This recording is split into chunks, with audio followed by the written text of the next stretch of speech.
Everyone, welcome to the. Thank you. Welcome everyone to session 41. This session is organized by the Sino-Dutch Joint Research Program towards inclusive circular economy, transnational network for white waste cities. We have 6 presentations in this session. 3 comes from our project team and 3 from other institutes. We welcome cooperation and contributions to build an international network to develop integrated decision-making tools for the design of inclusive white waste cities. So I will give the first presentation to report our work in Beijing. Since this is the part of the work between the cooperation between China and the Netherlands. So our colleagues will present their work in Netherlands. My presentation has 3 parts. So first, the background. Dramatic transformation has taken place in China in last decade. The urban waste generation increased quickly. You can see that modern waste disposal technologies like incineration have been widely used in many cities. On the other hand, the recycling sector is facing challenge due to increasing labor costs and environmental standards. Therefore, China has initiated an ambitious zero waste city plan that aims to minimize solid waste generation and maximize recycling.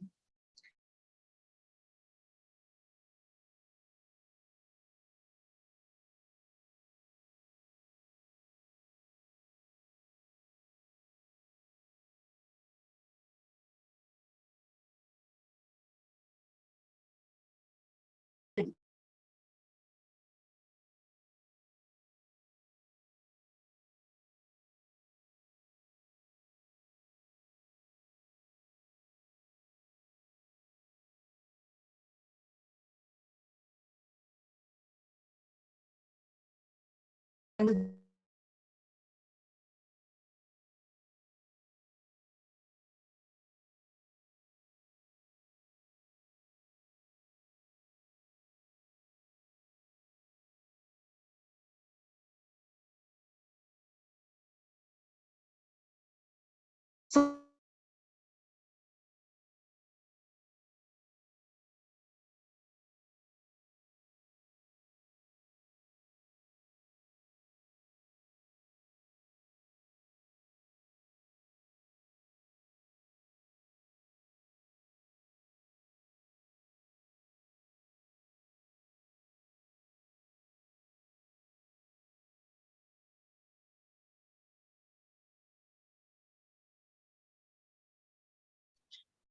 Hi, Dr. Tong, can you hear me? It seems that your internet connection is not stable. We cannot hear clearly of your presentation. Do you want to reshare that or just reconnect on that?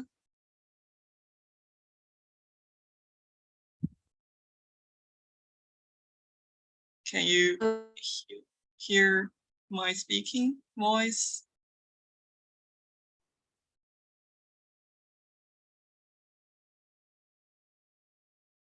Hello? Yes, I can hear you. Okay, sounds good.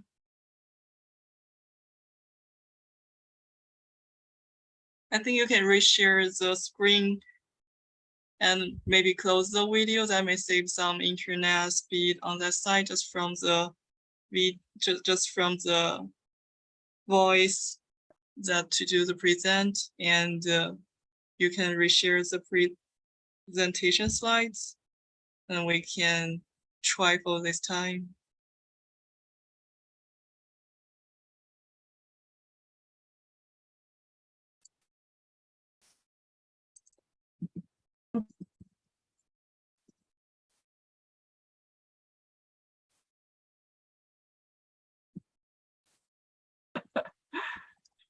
So you can just not hear anything? This time it's okay. I can hear it. Yes, I think it's quite it's quite risky. Like there is some That's problem okay. with bills in China, I think. Yes. And no worries, that's okay. I think it's okay this time. We can just go back maybe like the one or two slides. That's a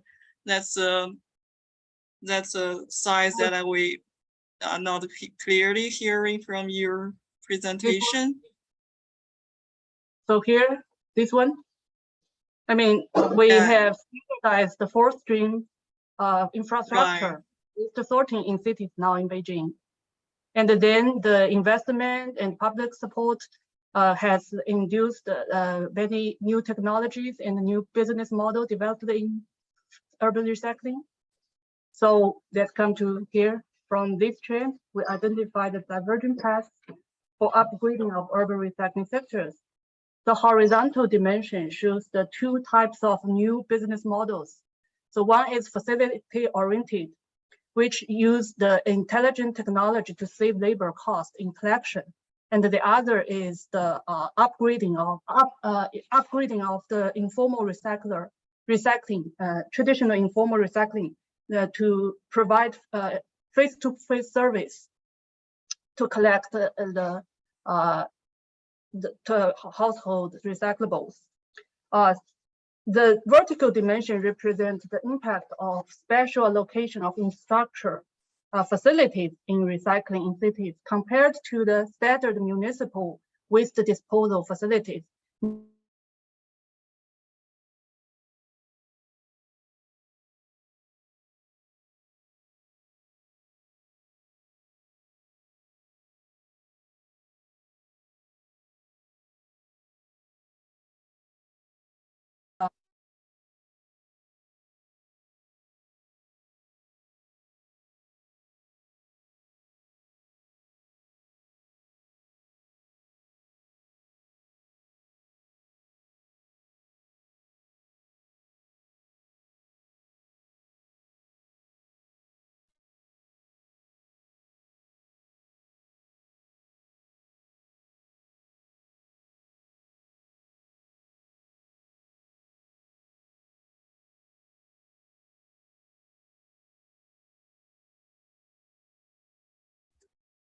Yeah, I'm sorry, Dr. Tong. It seems that it's not stable happen again.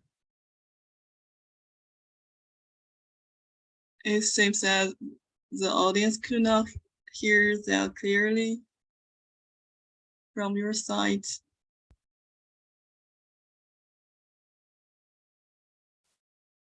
Do you want to reconnect on that, or just change another Wi-Fi line for connection?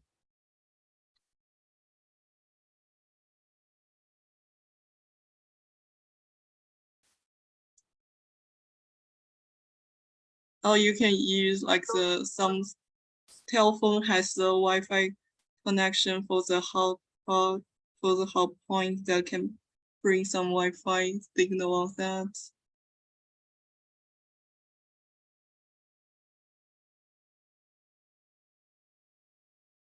I think it's another way to help is to just use the voice, do not use the video speaking, that maybe save some of the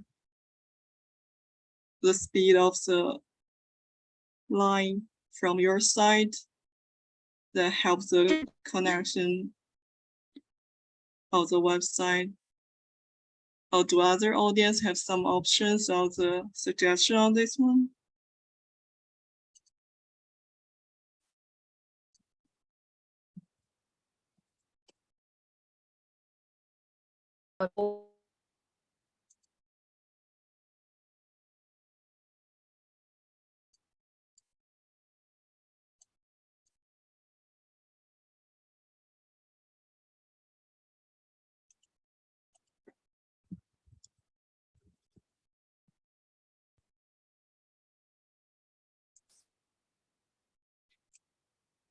So we built an ABM model to simulate the household participation in community waste recycling program, in which household has 3 options in waste discarding. The first is to mix with other residues. The second is using the recycling bins in the community. The third is using door-to-door services. In this model, we particularly focus on the perception of residents on the condition in the community they are living in to test the role of local social norm on the behavior. The model was tested by surveying Beijing. And as addressed above, we developed 4 scenarios for the model to simulate the effects of different business models. The scenario 1 is the basic scenario that with no additional incentives provided to either consumers or recyclers in the community. And the scenario 2, we provide incentives to fixed facilities, either with intelligent technology or not. And the scenario 3, we provide incentives to the door-to-door services of the recycling companies so they can hire workers to do this work and collected the consumers can order the service through the mobile phone application. And neither scenario 2 or scenario 3 don't have any social community-based norm-based solutions. So in scenario 4, we combined 2 and 3 with the norm-building solutions to strengthen the connections in the local communities. So this is the simulation result. Each scenario has been run randomly on the EMA workbench for 10,000 times to get the distribution of participant rates with geographic variance of demographic characteristic in the sub-district level. Through the calculation, we can estimate the potential for CO2 emission reduction in 4 scenarios in the city. In general, the simulation results show that the potential for carbon emissions reductions through post-consumer recycling in Beijing can range from 1 million ton, around 1 million ton reduction to 45 million ton a year in scenario 4. So in the community level norm-based solution scenario. So there is huge potential for CO2 emissions for post-consumer recycling. However, how to achieve that? We should combine all the technologies, business models, and the local community activities integratedly. So conclusion, we suggested first in the local actions, we think that we should enable local communities to build the social norm for pro-environmental behaviors. That's the most important thing that compared to currently with too much attention has put to the infrastructure building and economic incentives. And at the municipal strategy, we suggest that infrastructure that support the innovations in different innovations in new business models are very important and should be considered, not just the standardized infrastructures. And for the national scheme, we suggest that the value capture in CO2 emission reduction in post-consumer recycling should be considered in when we want to get more support to the local efforts in to promote recycling. Thank you. Thank you for attention. Sorry, I hope I hope the Wi-Fi is just okay. Any questions, please? Okay, Zhao Wen. Yeah, I see you raise hand. Zhao Wen, do you have? Oh no, it's applause, not not a question. Thank Okay. you for presentation. Okay, thank you, thank you. Any other questions? So we have 15 minutes already. Maybe we can move to the next one. Yeah, the next one is from the university, Delft University and Erasmus University from Netherlands. Our team members in Netherlands and Shavan, Don, Java Liu, and Queren Region Bar. Sorry for the pronunciation. So I think Java Liu will present the the second one. Yes, yes. Yeah, So- so shall I start now? Yeah, sure. Yeah, Please. okay.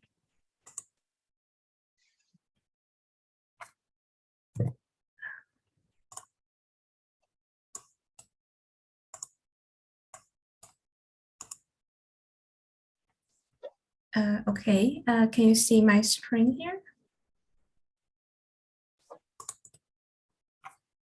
Can you see my screen or it's not showing on the, Yes, I can see clearly. But, okay. yeah, so I can also see your, it's okay. It's okay. No problem.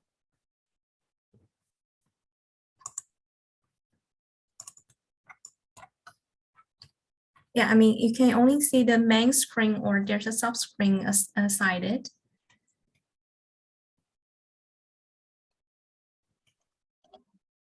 I think you're using the presentation mode. Mm-hmm. We can see the first one as the next slide and you're noting that one. Okay. But I don't know how to only use the main screen. There is some settings in your slides, but I think this is okay. Or you can just use the original version of that. So we can just see one slide one time. Okay, in this way. Mhm. Yeah. Oh, okay. Yeah, right. Some suggestion from the chat is you can share another monitor if you have second screen. Oh, this is okay, I think. Yeah, that's the problem because I have the second screen. Then I think I Okay. would just start like this, if it's okay.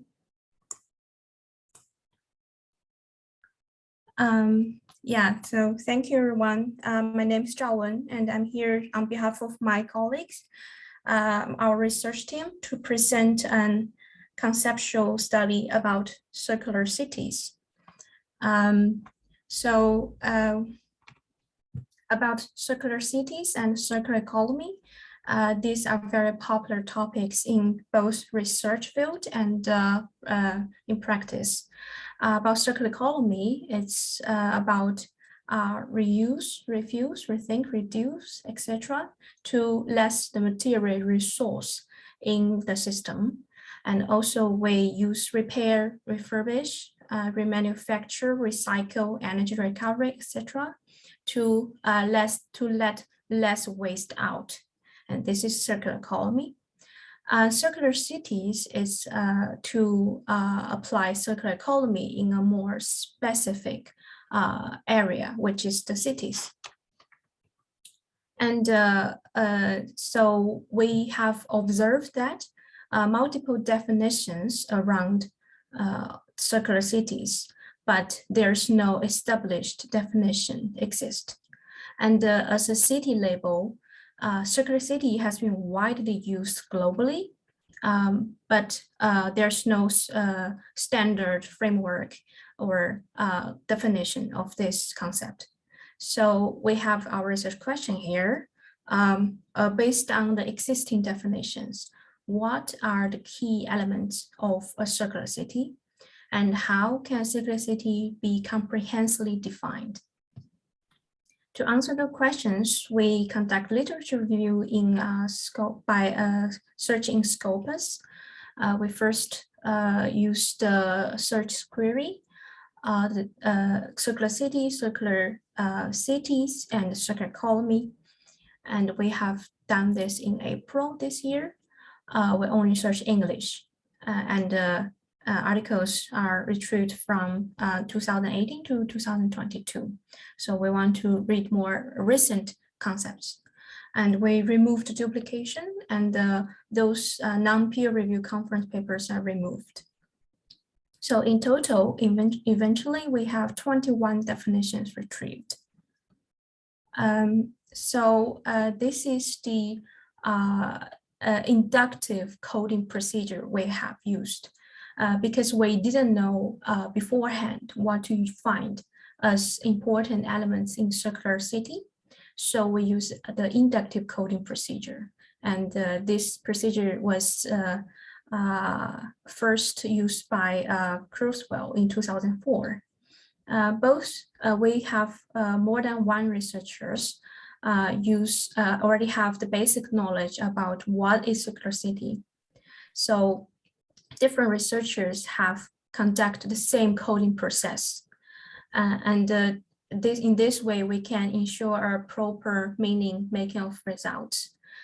This procedure starts by an initial reading of the data, followed by segmenting and labeling in the text, grouping codes, and lastly, deriving themes. The coding procedure is to find key elements of the circular cities. We use the software named Atlas. Then subsequently, all the researchers discussed the themes created based on the initial theme selection. All the researchers recheck the initial coding frame and rearrange groups. Taking the resulting coding frame of researcher 1, the groups and the subsequent codes were checked on similarity. For another author, if one author missed a code, this code will be added to the final coding frame. So through this whole coding procedure, we have many categories show out from our procedure. So there are in total 4 categories of key elements in circular cities definition. There are circular city principles, circular city characteristics, circular city components, circular city purposes. So in circular city principles, we have circular economy and those 10 R's like reuse, reduce, rethink, etc. And circular city characteristics, it's more about the boundaries. Some people talk about spatial boundaries, geographic boundaries, and the circular city components include stakeholders, resource flows, built environment, mobility, industries, technology, business models, and organization. Circular purpose includes economic, environmental, and social aspects. These are key elements in the definitions of circular cities. And we have further done some statistical analysis.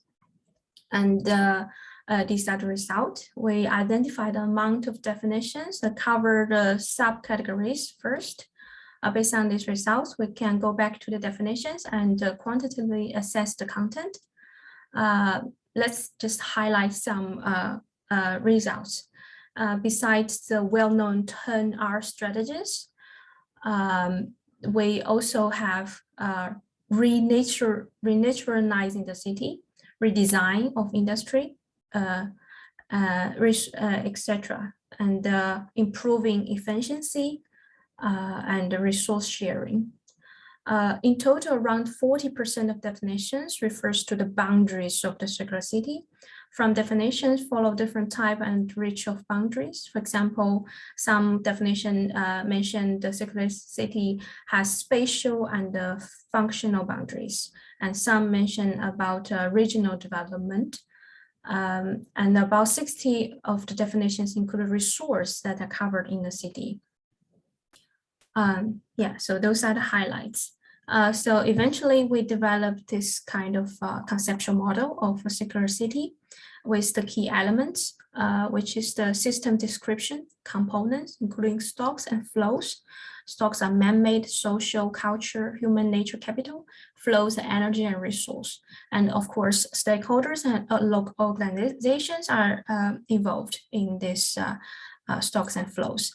And principles mainly talk about 10 R's and the circular city strategies, like closing, narrowing, and slowing the loop. And the goals of circular city is social well-being, environmental quality, and economic development.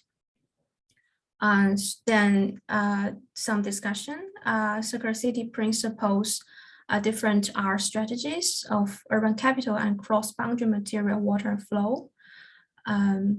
Yeah, and circular city purpose, circular economy in cities means towards creating society that enable social well-being, environmental quality, and economic development.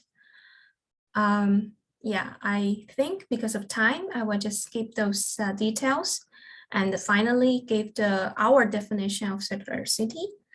A circular city is a system enforce circular economy principles to cross-boundary material, water, food, and waste flows and regenerates urban capital, such as urban natural ecosystem, fridge areas, is sustained by local renewable energy resource and enabled by digital technology, is facilitated by stakeholders from in and outside the geographic city boundaries, including urban business, industry, and citizens as active enablers of the circular city. The aim of the city is to pursue a sustainable economy within the planetary boundaries, enhancing the well-being of local inhabitants and increase environmental quality in the city. Thank you for your attention. Sorry, it cost some more time than I expected. And you're very welcome to follow our website about our project. There are also Facebook linking and Twitter account, IWWCS. Thank you. Thank you, Zhaowen. Thank you Thank very you. much. So we leave the floor to the questions. Anybody have questions? Hi. Just a quick question. Please. So how different is circular city with smart city or sustainable city? Thank you. Yeah, thank you for your question. It's really an interesting question because I think circular city, there are so many city labels, but every label has emphasized, highlight. For circular city, it's really emphasized circular strategies, how to make the resource flow be more circular. Smart city, in my understanding, a lot of research about smart city focus on the ICT technologies, how to apply those technology in cities. And sustainable city is a more broad concept, I think. It can include almost everything. It's just to make city more sustainable, not only circular, but also green, also healthy, also etc. So I think at different labels have different focus. Yeah. Right. Yes. Thank you. Thank you Thank for the you. answer. Thank you. Thank you. So we still have 2 minutes left, so we can have another quick questions. Please, anybody?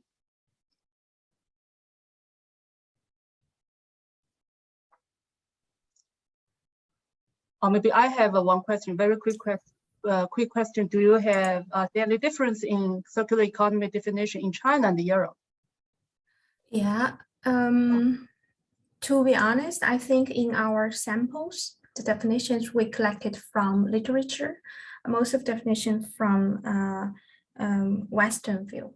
So we haven't find some clear definition from Chinese side.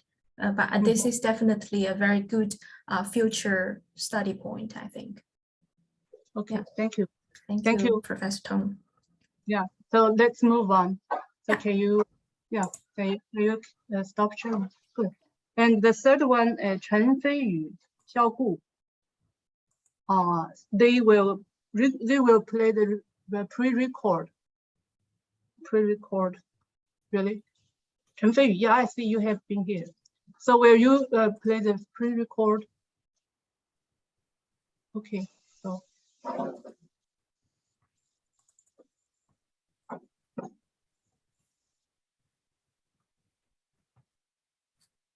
Hello, I'm Xiao Gu from the School of Economics and Management of China University of Mining and Technology.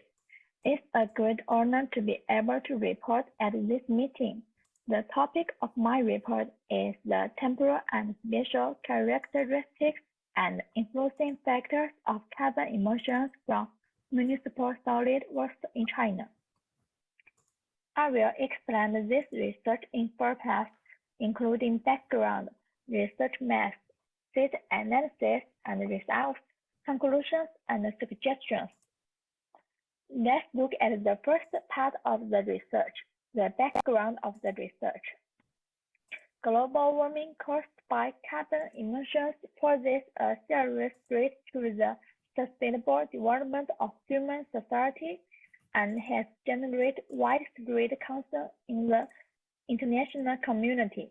As one of the main sources of greenhouse gases, the realization of low-carbon management of municipal solid waste has become a goal of government worldwide.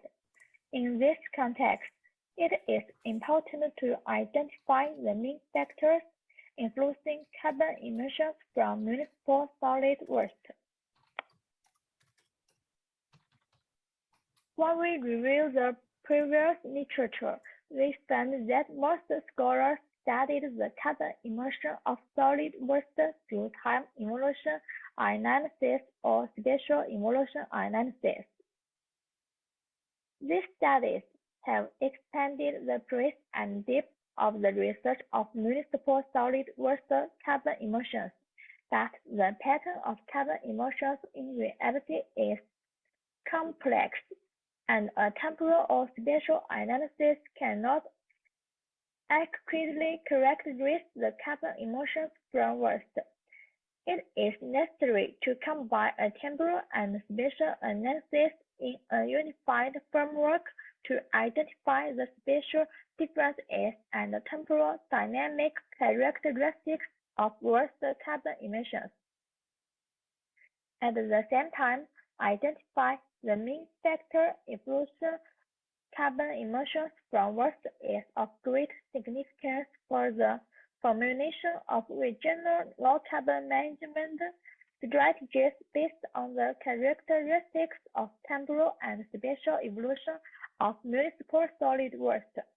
It is found that many scholars have done real-world research on the influencing factors of carbon emissions in order to comprehensively evaluate the driving factors of carbon emissions. This study used the logarithmic mean diversity index. Next, I want to talk about the research method of this article.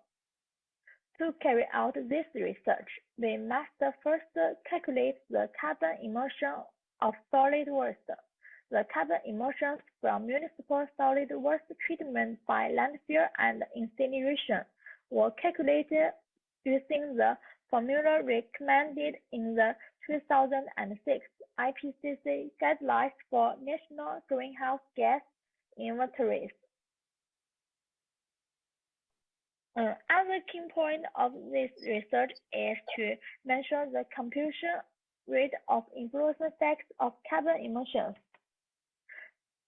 To more comprehensive and accurately investigate the contribution of waste carbon emission driving factors, the Kaya identity was improved in combination with the previous study. This study finally disclosed 5 influencing factors: carbon emission intensity effect, solid waste emission intensity effect, economic output effect, urbanization live effect, and population size effect. In the next section, I will talk about the data analysis and this aspect of this study. From the figure, we can see the volume of municipal solid waste produced in China grew annually from 2005 to 2019, but the total amount of municipal produced decreased in 2020. In 2020, many provinces in China issued waste classification plans, and their implementation reduced the generation of municipal solid waste. The composition of solid waste is an important factor affecting the carbon emissions from solid waste treatment. We found the carbon emissions from solid waste landfill was derived from 4 waste components: food, paper, textiles, and wood. The carbon emissions from solid waste incineration are generated from 6 waste components: food, paper, textiles, wood, plastics, and other waste. Next, we analyze the spatial evolution analysis. to determine the spatial changes of carbon emissions caused by municipal solid waste landfill treatment in China in recent years. Analysis of data was conducted at 5 years inverse, from 2005 to 2020. China's carbon emissions from municipal solid waste landfill treatment increased but then decreased, displayed an event U-shaped trend. In this process, the situation varied greatly from province to province. Let's look at this picture to determine the spatial changes of carbon emissions caused by municipal solid waste incineration treatment in China in recent years. An analysis of the data was conducted at 5 years inverse, from 2005 to 2020. The carbon emissions from municipal solid waste incineration in China continued to increase. It is likely that the treatment of municipal solid waste by incineration will gradually replace the landfilling as a waste disposal method in the future. Next, we will analyze the influencing factors of carbon emissions. From 2005 to 2020, China's carbon emissions from municipal solid waste treatment displayed an overall growth trend. The effects of carbon emissions intensity, economic output, urbanization rate, and population size had a positive role in promoting the change of carbon emissions from municipal solid waste treatment in China. The contribution of solid waste emission intensity fluctuated, but overall it inhibited the growth of carbon emissions from municipal solid waste treatment. It was the only factor investigated that was found to have a negative contribution rate. Finally, I will describe the conclusions of this research.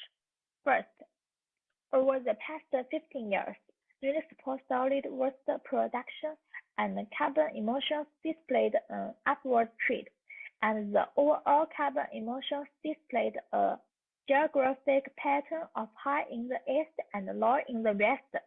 Second, over the past 15 years, the carbon emissions generated by landfill presented an inverted U-shape, and the carbon emissions generated by incineration increased repeatedly.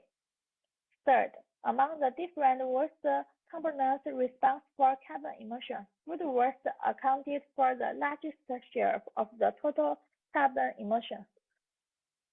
First, the most important factors driving carbon emissions were carbon emission intensity and economic output. Solid waste emission intensity was a negative factor in reducing carbon emissions. In summary, this study put forward the following 4 suggestions.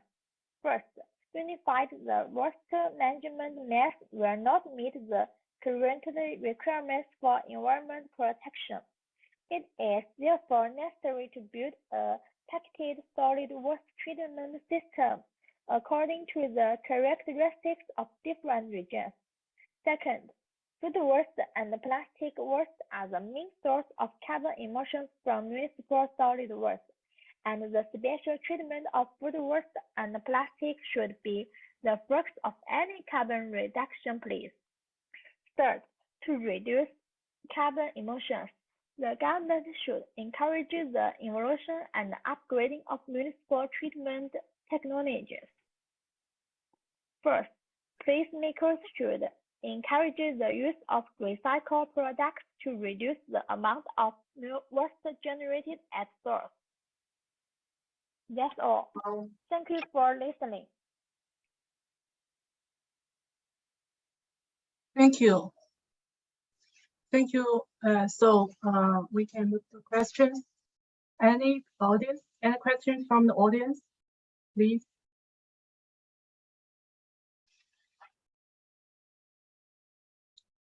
So I have a quick question for you.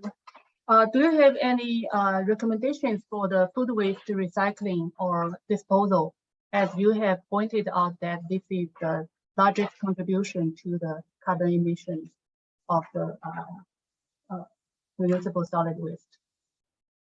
Sorry, the main author of this paper is my tutor. He is too busy to attend the meeting today, so I think I can't answer the question. So sorry. Okay, that's okay. So let's move to the next presentation. So the next presentation will be come from our research team also. So Liu Zhaowen will present their work in Almere in Netherlands. So please, Zhaowen, will you share your? Yeah. Yeah, thank you.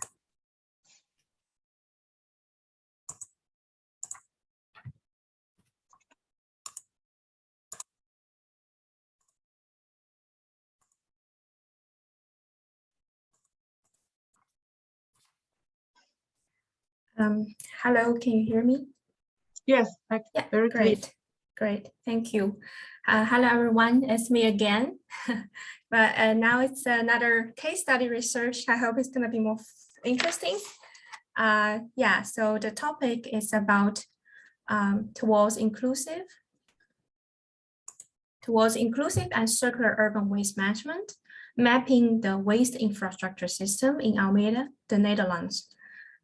This work has been done, it's a cooperation study between our research project, IWWCS, and Almere municipality in the Netherlands. So our research focus, we do notice that the waste generation globally has increased sharply. Not only the amount of waste has been increased so much, and also the complexity, which means for example, the plastic, the cotton, a lot of waste are actually the components quite complicated. And the urbanization and urban renewal rate is very high, which means people's living style has been changed. So people may consume more products, which also generate more waste.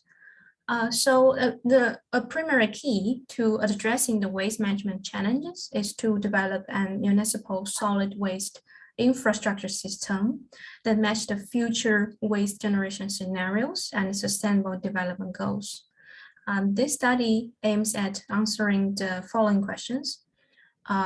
So the main question is, how does the municipal solid waste infrastructure system affect the inclusiveness and circularity of cities?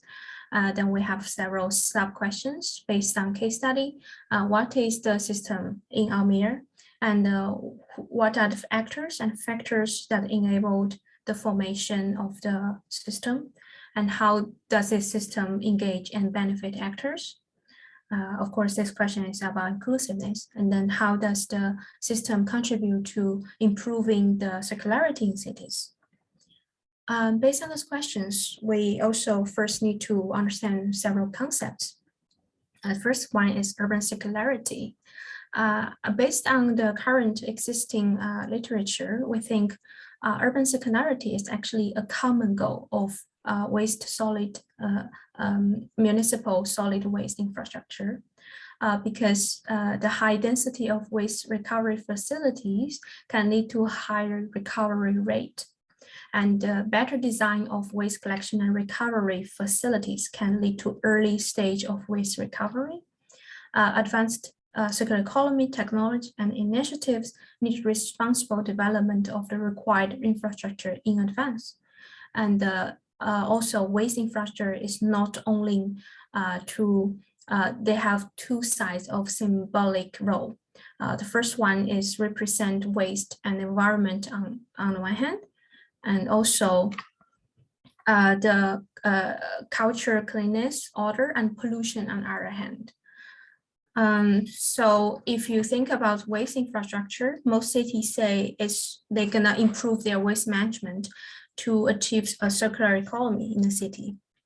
However, there's another concept, urban inclusiveness, and we think it's actually an ignored goal of the system.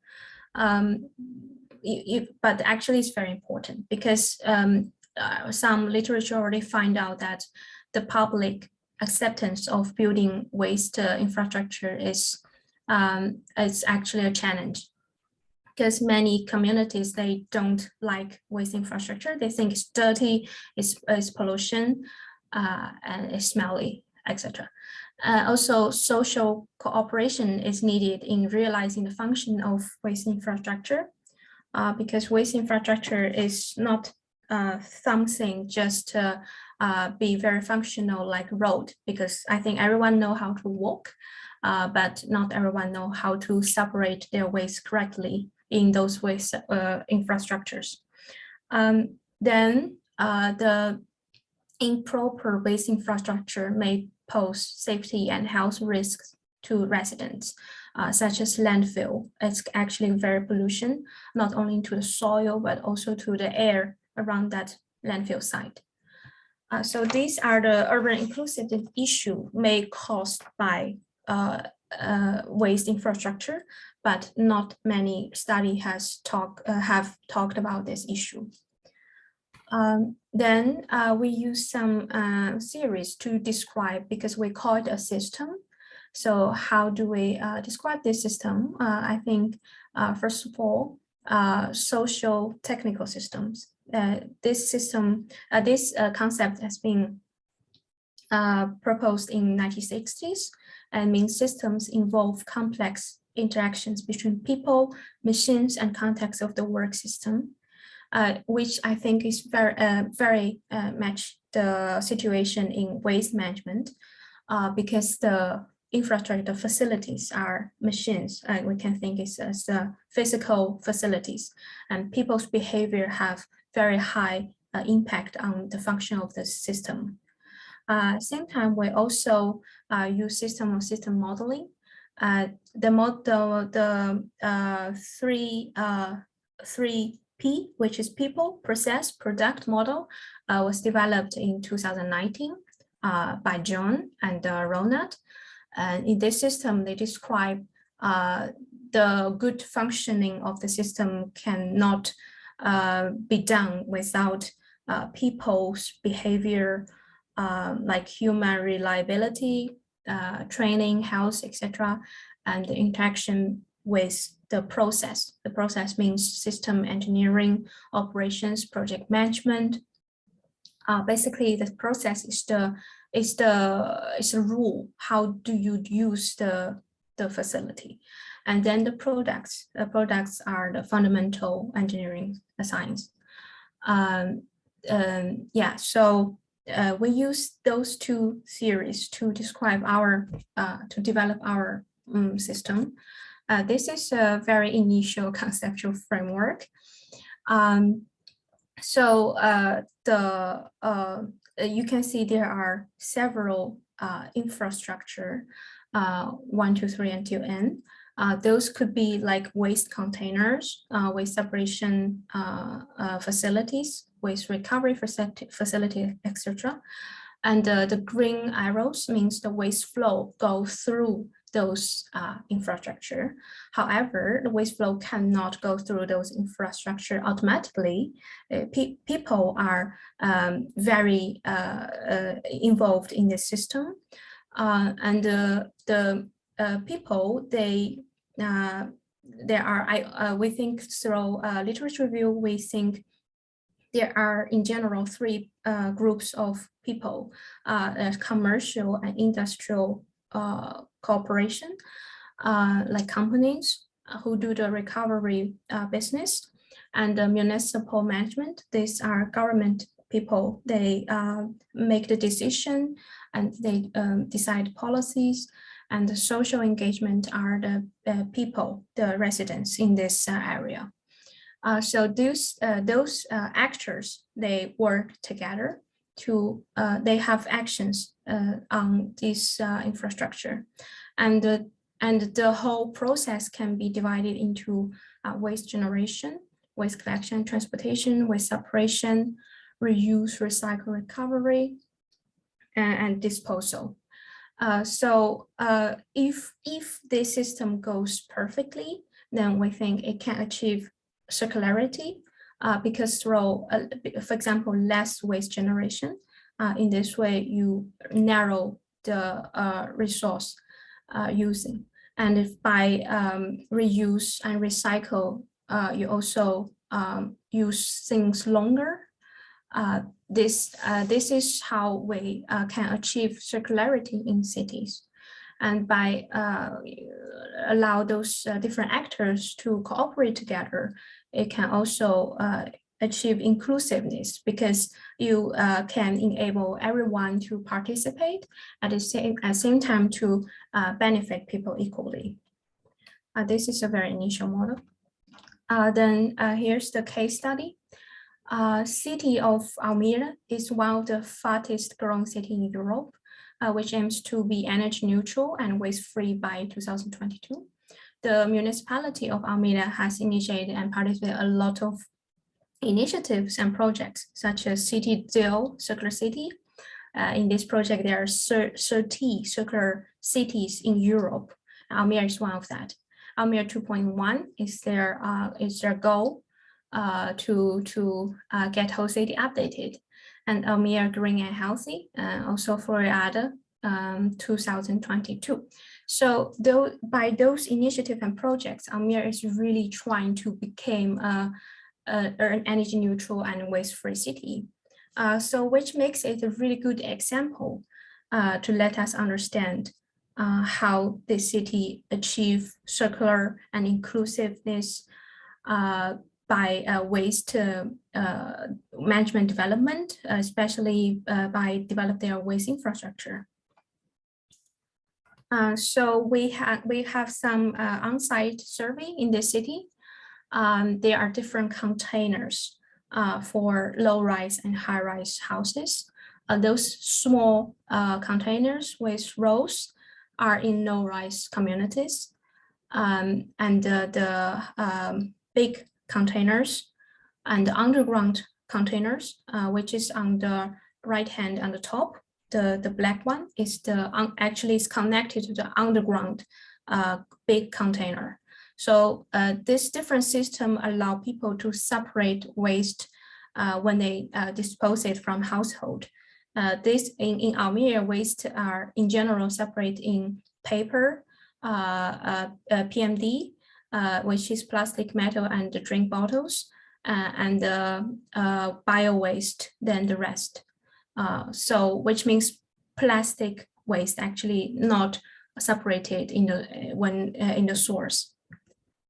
Then there's a very special system in Almere, which is the underground waste transport system.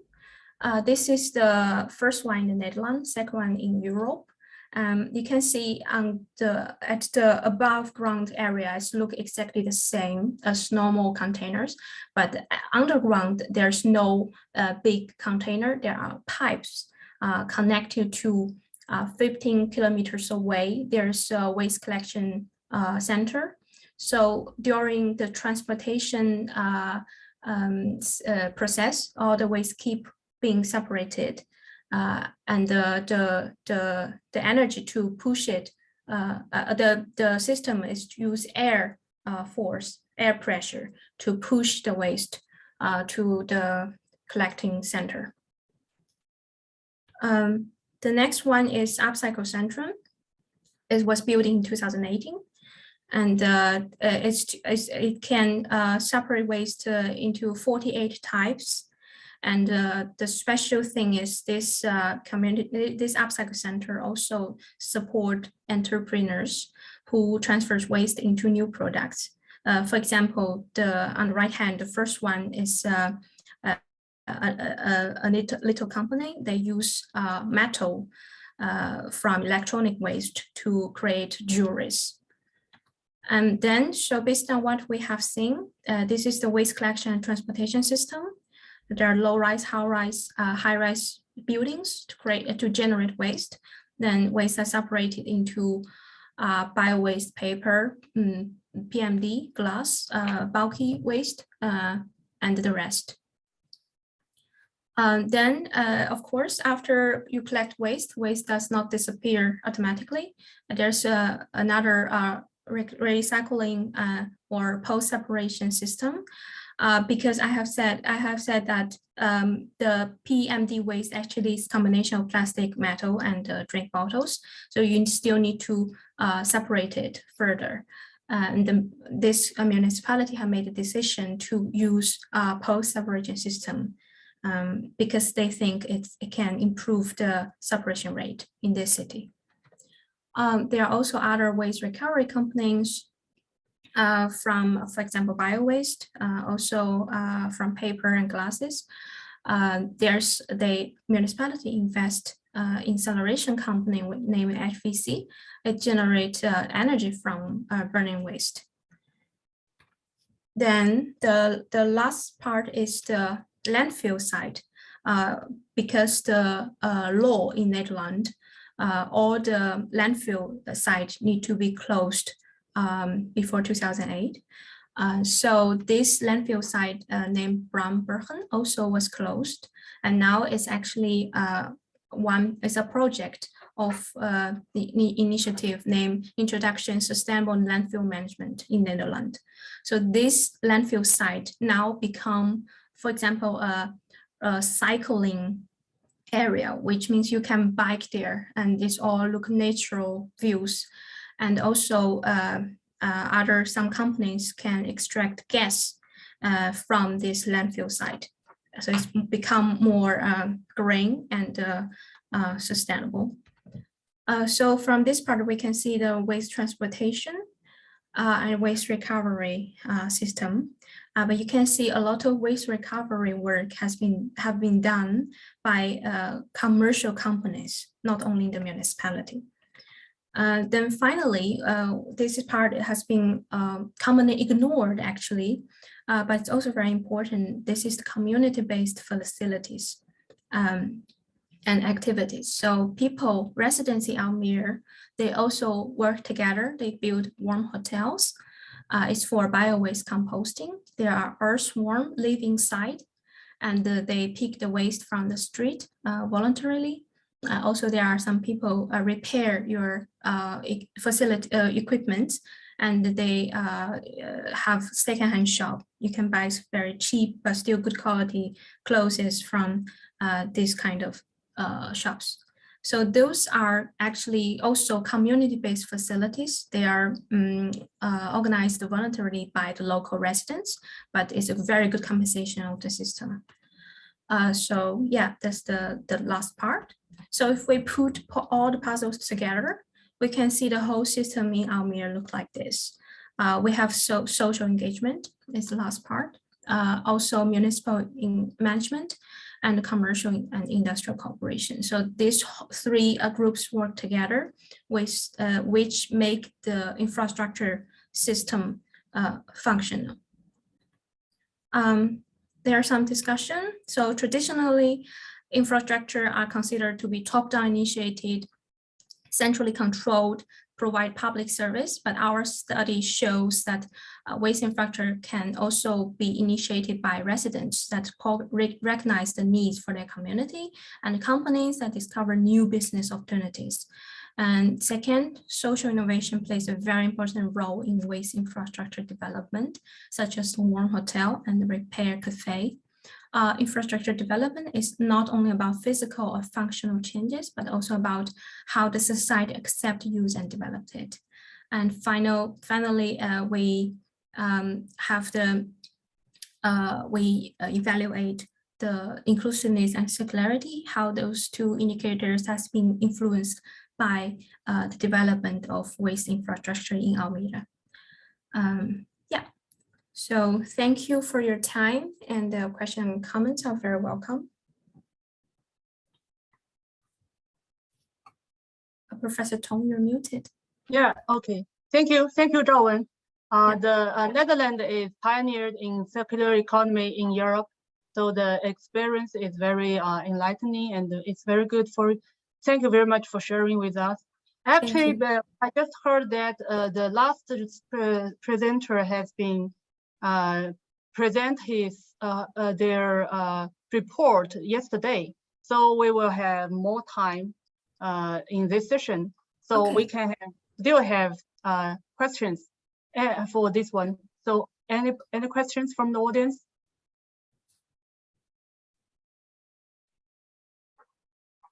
Okay, no questions. So I have a very quick question for you. So who will be the most important enabler in the development of urban waste infrastructure system, do you think? The most important enabler? Yeah, Yeah, I think in our case study, I mean, only in the Netherlands case, I think traditionally we think municipality is the most important one. Because I am also working on another research. As this research is only focused on the current status.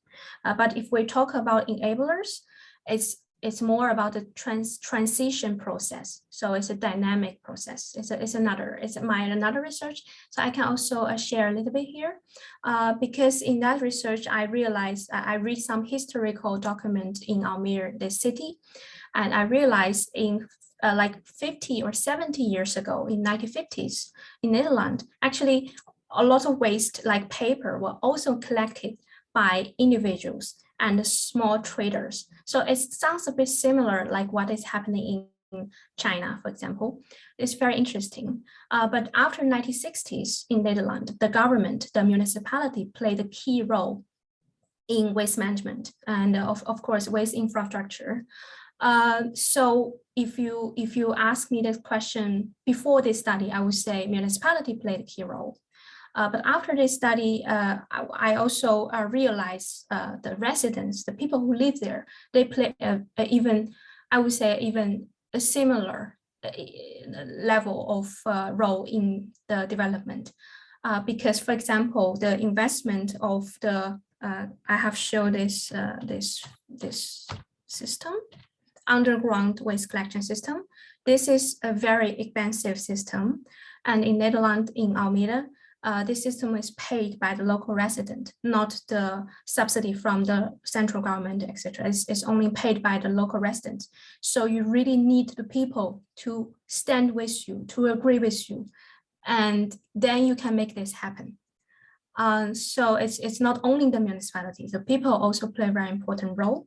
Also, the post-separation means people in Almere need to pay more for this system, and they agree to pay more.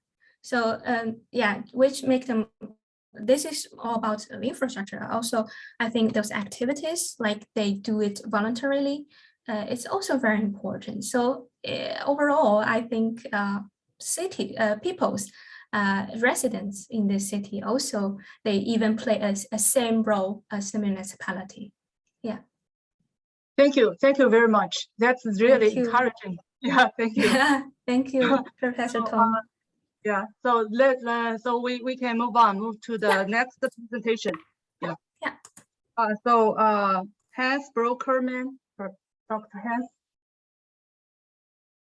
Brokerman. So I think your presentation will be have been pre-recorded, so it will be played by the staff, conference staff, right? Yes. Hello. Okay, that's good.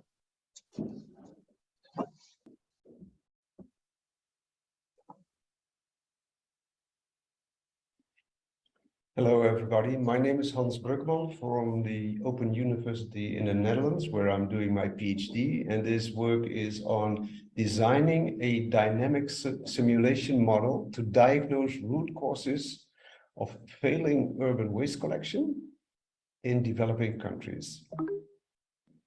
What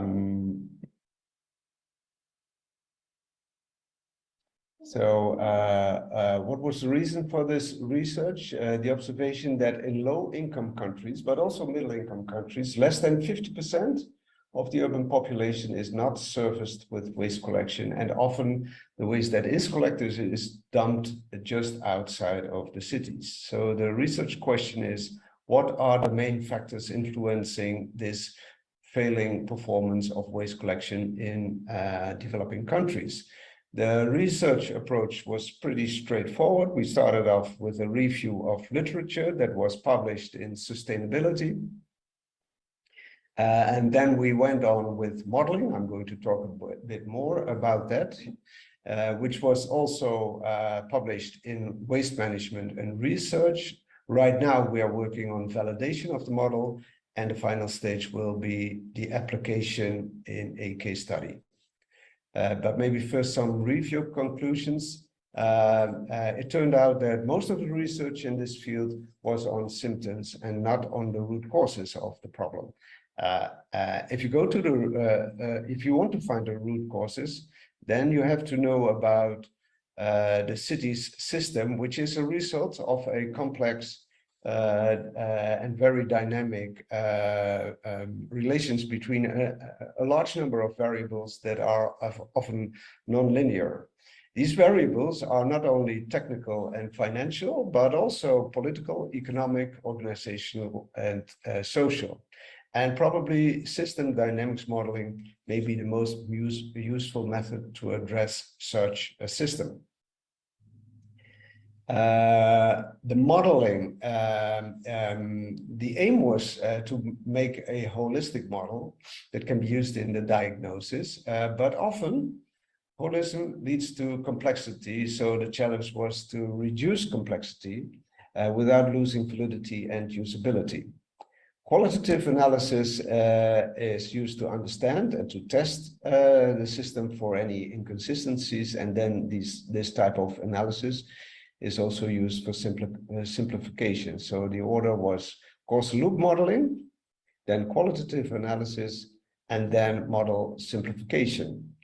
And this is the initial causal loop diagram based on a body of something like almost 100 publications in academic literature. We drew up a model of 41 variables and 87 relations spread out over 3 groups, one group on urbanization and economics, one on governance and population, and one on solid waste management variables itself. And we tested, or we also brought back this model to some experts to have their views on it. And in the end, this was the result. You see the relations represented by arrows. The direction is the direction of causality, plus or minus is the polarity of the causality. The equal sign is for time delays. Blue variables are for exogenous variables, and the red variable is on solid waste management performance, which is the percentage of the citizens that are surfaced with waste collection. In our qualitative analysis, we used methods derived from graph theory. In fact, what you do is you take the causal loop diagram and turn it into a few matrices, one that gives the impact of every variable on the other variables in its direct vicinity, and another matrix that gives the delay in this impact. Then you can do a number of analysis on this system using these matrices. One is variable analysis, which gives investigates the direct impact of a variable on its direct neighbors. Then path analysis, in which you investigate the influence of every individual variable on the target variable. Then you go to loop analysis, and in loop analysis, you research all the loops that go through the target variable, and then investigate how the system reacts if subsequently you're deleting one of the variables, and see if the system breaks down or not. And then the last stage was branch analysis, in which you go from the target variable upstream and do just add up every time you meet into one of the variables. So this qualitative analysis eventually led to this simplified model, with, of course, much less variables and relations. On the left-hand side, you see a number of variables on population, economy, governance, and available budget. All of these variables are influential, but often also very slow. They are connected by reinforcing loops, meaning that they tend to reinforce their own behavior.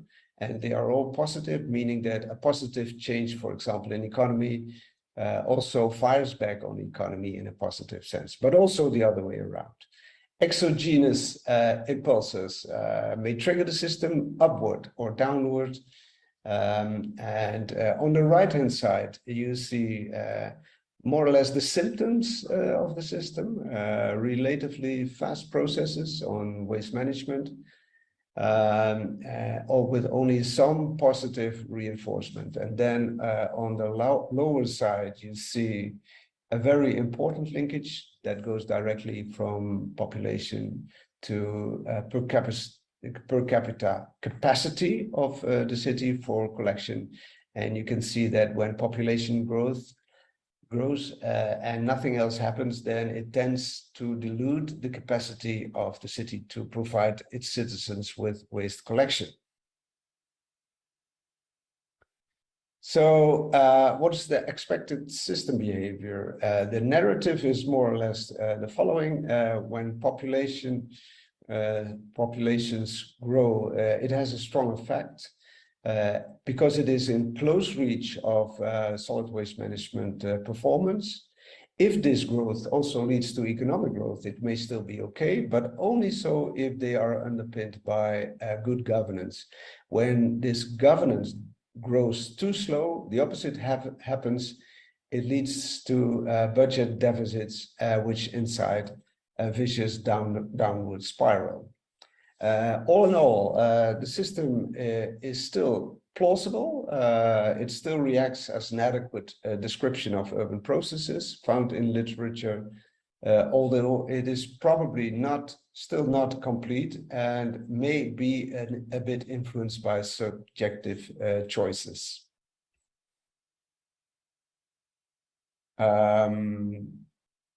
Testing, we are currently working on quantitative validation of this model. The first step is to find useful data sets, which turned out not to be available on the city level, so we shifted to the country level. And quantitative testing is used at this moment by using Benzim. So validation has two stages: data sets, search, and quantitative testing. If you look at the data sets, we found the data sets from the UN Statistics Division to be most helpful. They still are incomplete, and they do not match the same time frame for all variables, but all in all, at the end, we were able to extract, let's say, 12 data sets for 12 countries listed on the right-hand side. For the testing itself, we had to turn the causal loop diagram into a stock and flow diagram, for which we used Benzim. Most important step is then to turn the relations into arithmetic ones between the variables. Eventually, we will use Monte Carlo optimization to match the system output with the data sets. Then we get a set of parameters for each country, and we will, of course, compare the resulting parameter sets for these countries. And in the end, we will have to return to the city level. So first conclusions on possible interventions. Interventions on population and economy are very difficult, and they can even be counterproductive, as it turns out. Interventions on solid waste management, such as, for example, providing more collection vehicles for waste to cities, have only short-term effects if they are not followed by governance. And in fact, if this happens, then it sparks decreasing public trust. Governance should aim at budget availability, keeping pace with population and city growth. two questions for discussions. Any opinions on the rigor of the methods we used and on how to improve them? And a second question, could the model be useful for other urban challenges? So this concludes the presentation.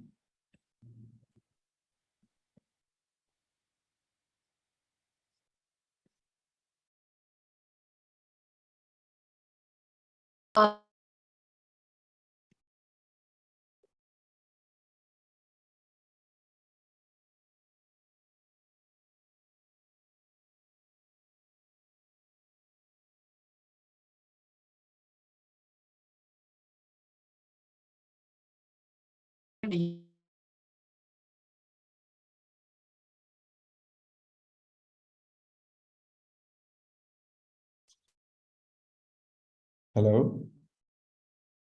I don't hear anything.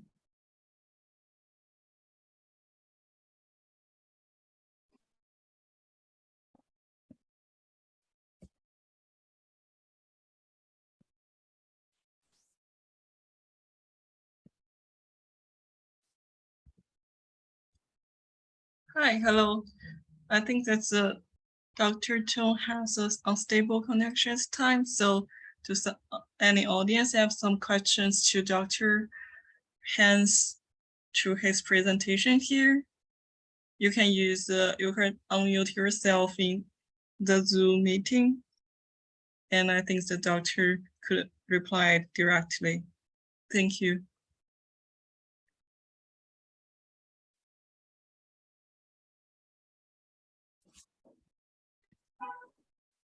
Right, Hans, I think the chair Tong has typing her questions in the chat. Can you see that?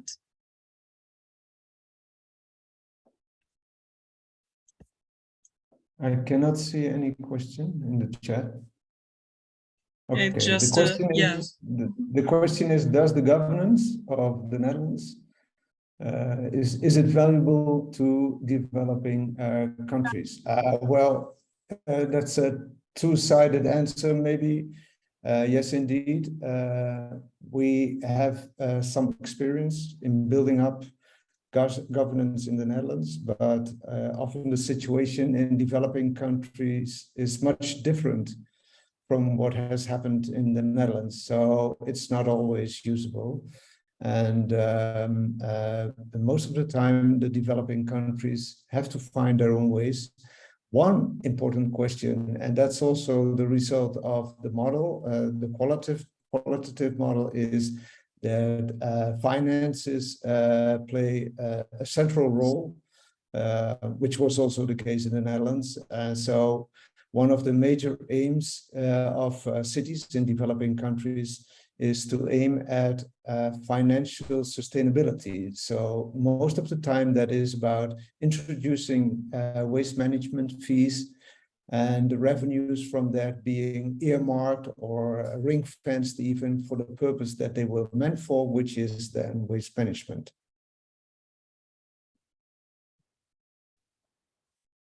I hope that answers the question.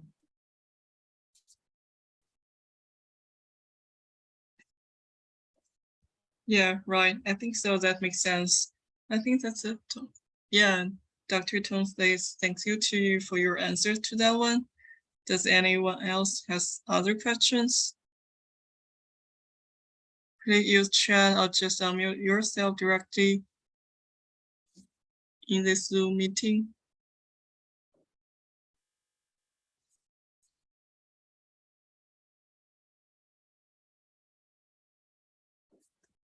Right. I think they really appreciate for your presentation.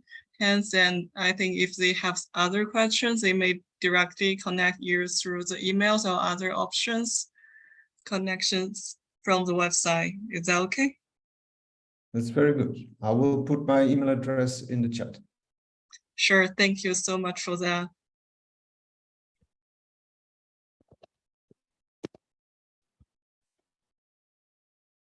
Hi, Dr. Tong, are you coming back? if it's still unstable, I think we're just to close this special session today. And thank you all for participating here. And thanks to Dr. Tong for your hosting this special session. And the next session beginning about the 8 p.m. in the peak Beijing time. And there is a close ceremony here for the whole meeting this night. Thank you all for participating this one. Thanks. And I will just stop the recording here. And if you have some messages or comments, please use chat for the information and for the communication. Thank you all.